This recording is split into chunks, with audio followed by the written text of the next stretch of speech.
Hello everyone. So this video is basically a voice for the students who just got compartment in one subject and only lack of that two or three or four less than 5 marks or 5 marks. Okay, and I'm one of them. So I'm uh, taking their voice a little upward. So yeah, so I wish this video will reach to the authorities and they will look upon the matter and will take a correct decision for the welfare of students. So first of all, congratulations to the students who scored really good marks and topped too, and without giving exams. Oops. Okay, no offense to them, very congratulations to them. But here a question arises in my mind. The students who score good marks are scoring 90 plus in subjects in which they haven't appeared for. Will this really gonna score that much if exams were held? मतलब क्या वो इतना score करते तब भी जब exams होते? God knows, but how does it make sense कि आप जो एग्जाम्स नहीं दे रहे in that particular subject, they are getting 90 plus 80 plus, okay, they are getting passed with good marks, and here we are जो corona pandemic जब चल रहा था, and we all were aware in mid-March, we all were aware of that coronavirus, but still we are preparing for exams, studying day and night, whole night. You can see the dark circle that I got only because of studying whole night. In March, I was studying like a beast in exams, and I think many were studying more than me. तो हम लोग corona के time पे, pandemic के time पे exams देने गए थे. स्टिल वी गॉट मार्क्स, मतलब हमें बस 3 मैक्सिमम 4-5 मार्क्स से फेल कर दिया गया. Okay, I don't think it's a good idea कि आपने बोर्ड्स कैंसिल कर दिए ताकि कोरोना ना फैले. ओके, बट आपने बच्चों को 2-3 मार्क्स का ग्रेस नहीं दिया और उनके लिए कंपार्टमेंट हेल्ड करने वाले हैं. इज दिस करेक्ट कि आप कोरोना जब कम केस थे तब आपने कैंसिल करके बोर्ड्स कैंसिल करें? अब today we are setting new records. Today we got 30,000 new cases. हम नए नए रिकॉर्ड बना रहे हैं कोरोना केस के रोज़, और अब आप प्लान कर रहे हैं कि आप एग्ज़ाम्स लेंगे. Okay, 87,000 students got a compartment. और मैं ये नहीं कह रही 87, मैं तो चाहती हूँ किसी को कोरोना ना हो, कंपार्टमेंट अगर हो दे, बट ये हो विश है, बट ऐसा होगा नहीं. वी ऑल नो 87 में से 50,000 को अगर कोरोना होगा, क्या आप उनका एक्सपेंसेस उठाएंगे? क्या आप उनके कुछ भी हेल्प करेंगे financially? I guess the answer is no. We will not get a help. तो एग्ज़ाम्स लेंगे, और मतलब बच्चों को अगर आप बिना पढ़े बिना एग्ज़ाम दिए पास कर सकते हैं, तो हम लोगों ने तो पढ़ के एग्ज़ाम्स दिए थे, उसमें हम 2-3 नंबर से अगर हमें ग्रेस लगा के पास किया जा सकता था, तो क्यों नहीं हो सकता? सो अब मैं बस यही आई एम होपिंग दैट कि अब अगर रीचेकिंग के लिए बच्चे फॉर्म डालें या नाम भी डालें, जिनके 5 मार्क्स से 5 से कम मार्क्स हैं, 3-4 मार्क्स से वो पास हो सकते हैं, तो लेट देम पास. प्लीज़ उन्हें पास करें. जैसे आपने जो एग्ज़ाम्स कैंसिल किए, द एग्ज़ाम्स यू कैंसिल, उनका एवरेज पे अगर आप उनको मार्क्स दे के पास कर सकते हैं, तो इसमें भी कर सकते हैं. So please authorities look in this matter. आप बच्चों को एवरेज दे के बेस्ट 3 या बेस्ट 4 का एवरेज दे के पास कर दें, या तो रीचेकिंग के टाइम ग्रेस मार्किंग करके उनको पास कर सकते. This is a humble request. 87,000 students are requesting to you. Half of the year is already being wasted. Now we can't afford another year getting wasted. Please pass us. We need only little marks to get passed. Please pass us and save our future so that we can further continue our studies. These marks will not decide our future, but they are stopping our present. So please, I'm requesting all the authorities, Mr. Ramesh Pokhriyal, HRD Minister, CBSE authorities, everyone to just look in the matter and please बच्चों के लिए इतना करें, आप उनके exams compartment exams को cancel करें और बेस्ट ऑफ 3 एवरेज मार्क्स दें या फिर उनको ग्रेस मार्क्स दे के पास करें और वो अपना फ्यूचर बना सकें आगे. Please, this is a humble request.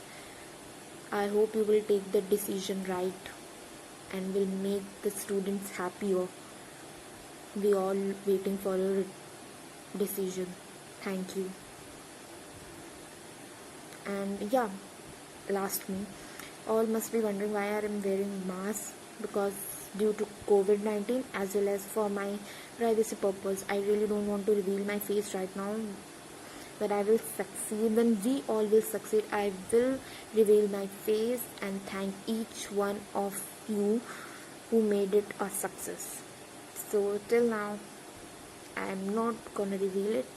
Please, please, please share it as much as possible, retweet it, and make it reach to the ministers, authorities, so that they can support us. Thank you.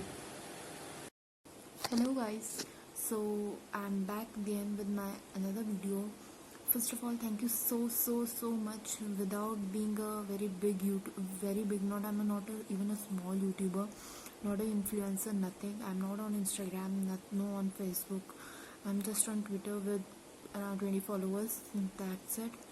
Still, my video got I think 180 views or 185 views within 20 hours without sharing it much. Thank you so much for supporting. After that, I'm receiving too many requests for making another video, so here I am. अभी भी point वही है, अभी भी लड़ाई जारी है. हम लोग बस इतना चाहते हैं कि जब बच्चे बिना नंबर मतलब बिना एग्ज़ाम दिए उन्हें नंबर्स, इतने बढ़िया numbers like 100 on 100, 100 on 95, 95, 96, 97, even 70 plus 80 plus मिल रहे हैं. तो हम लोगों ने तो दिन रात पढ़ के मैथ्स का एग्ज़ाम दिया था कोरोना के टाइम पे. उस टाइम पे हम लोगों ने पढ़ा, एग्ज़ाम दिया और हम लोग एग्ज़ाम देने गए थे सेंटर्स पे. और अगर तब किसी को कोरोना हो जाता, देन सपोज़ उसने एग्ज़ाम भी दिया, उसे कंपार्टमेंट भी लगी और उसे कोरोना भी हो गया. शायद ऐसे बहुत लोग होंगे भी. हाँ, we don't know, one doesn't know. तो तब भी हम तो फॉर दैट सेक ओनली आप हमें, जिन बच्चों ने रीचेकिंग के लिए फॉर्म डाला है और जो बेचारे 3, 4, 2, 1, 5, 6, 5 नंबर से फेल हो रहे हैं, 4 नंबरों से उन्हें कंपार्टमेंट लग रहा है बस एक सब्जेक्ट में. बहुत बुरा लगता है, बहुत हर्ट होने लगता है इंसान, बहुत मेंटली डिप्रेस होने लगता है. आजकल मैं थोड़ा ट्विटर पे एक्टिव हूँ क्योंकि मुझे बहुत कुछ जानना ऑडियंसेस का क्या रिस्पॉन्स है इस बारे में. मैं भी उन ऑडियंस में से एक हूँ, मैं भी इस लड़ाई की, मैं अपना बस योगदान दे रही हूँ. बाकी मैं भी उस लड़ाई में लड़ रही हूँ अपने लिए और बाकी 87,000 जो भी हैं उनके लिए. तो ट्विटर पे मैंने देखा बहुत सारे सुसाइड मैसेजेस हैं कि अगर हमें इतना नंबर नहीं मिला तो हम सुसाइड कर लेंगे. बच्चों को इतनी छोटी सी एज में सुसाइडल थॉट्स आ रहे हैं कि बस 3-4 नंबरों से रह गए, करियर बर्बाद हो गया, एग्ज़ाम्स नहीं हो पाएंगे, अब कुछ समझ नहीं आ रहा. एकदम दे आर क्लूलेस. उन्हें they don't have any idea कि उन्हें अब क्या करना है आगे. They are clueless, completely clueless. I am one of them. मुझे भी बिल्कुल समझ नहीं आ रहा है क्या करूँ, साल बर्बाद हो रहा है. और बच्चे मेरे फ्रेंड्स एडमिशन ले रहे हैं बड़े बड़े कॉलेजेस में, कोई ड्यू कोई ये वो, और यहाँ हम बैठे हैं, ना हम इस पार हैं ना उस पार हैं. ऑलरेडी रिज़ल्ट इतना लेट आ चुका है इस साल और this year is already being wasted, fully wasted. अब हम लोग नेक्स्ट ईयर भी अपना वेस्ट कर ले बस कुछ 3-4 मार्क्स की वजह से. ये बिल्कुल इक्वालिटी नहीं है. जब आप बच्चों का ईयर वेस्ट नहीं करें, उन्हें एवरेज मार्क्स देके और इतने एवरेज में इतने बढ़िया मार्क्स देके पास कर सकते हैं, तो हम लोग को आप ग्रेस मार्क करके तो पास कर ही दीजिए. 2-3 नंबर से फेल हो रहे हैं उनको पास कर दीजिए. ग्रेस मार्किंग से कंपार्टमेंट या फिर एवरेज जैसा आपने लिया है बेस्ट 3 का, वैसे इसमें भी करके बच्चों को पास कर दीजिए, उनका ईयर बचा लीजिए ताकि वो एडमिशन ले कॉलेजेस में. क्योंकि कॉलेजेस के एडमिशन अगस्त तक बंद हो जाएंगे एक्सेप्ट NITs IITs, वो अभी भी हैं. बट हर बच्चा NIT IIT या एम्स या बहुत गवर्नमेंट कॉलेज में नहीं जा सकता, उन्हें एडमिशन लेना पड़ेगा बाकी जगहों भी. तो वो एडमिशन रैपअप हो रहे हैं. अगर हमने उन्हें अगर ये मौका चला गया तो हमारा अगले साल पूरा पूरा का पूरा वेस्ट हो जाएगा। इस साल तो वेस्ट हो ही गया। तो please I am requesting mister Ramesh Pokhriyal sir, CBSE के अथॉरिटीज़ और वो जो भी न्यूज़ चैनल है, ABP news, Dainik Bhaskar, everyone, I am requesting everyone कि बस आप ये वीडियो ज़्यादा से ज़्यादा वायरल करें, मिनिस्टर तक बात पहुँचे, अथॉरिटीज़ इस पे डिसीजन लेना स्टार्ट करें, ताकि जुलाई एंड तक हमारे पास एक डिसीजन हो हमारे फेवर में, जो हमारे फ्यूचर को बचा सके, ना कि हमारे फ्यूचर को और स्पॉइल कर सके। सो प्लीज़ प्लीज़ प्लीज़ इसको खूब शेयर करो और ट्विटर पे हैशटैग कैंसिल कंपार्टमेंट को ट्रेंड पे लाओ। जल्द से जल्द खूब ट्वीट्स करो। इंस्टेड ऑफ रीट्वीट आप नया ट्वीट करें, भले सेम ट्वीट करके कॉपी करके, बट ट्वीट करें नए ट्वीट्स, और हैशटैग कैंसिल कंपार्टमेंट को ट्रेंड पे लाना है जल्द से जल्द, ताकि सीबीएसई तक बात पहुँचे और जल्द से जल्द डिसीजन हमारे फेवर में और हमारी लड़ाई वो हम लोग जीतते हैं और बहुत सारे बच्चों को जस्टिस दिलाएं, लाइक मी, और भी बहुत लोग हैं उनको भी। I am requesting each and every authority to just take the decision right in favor of students, 87 students, 88 students. Please, please, please, it's my humble request. Thank you.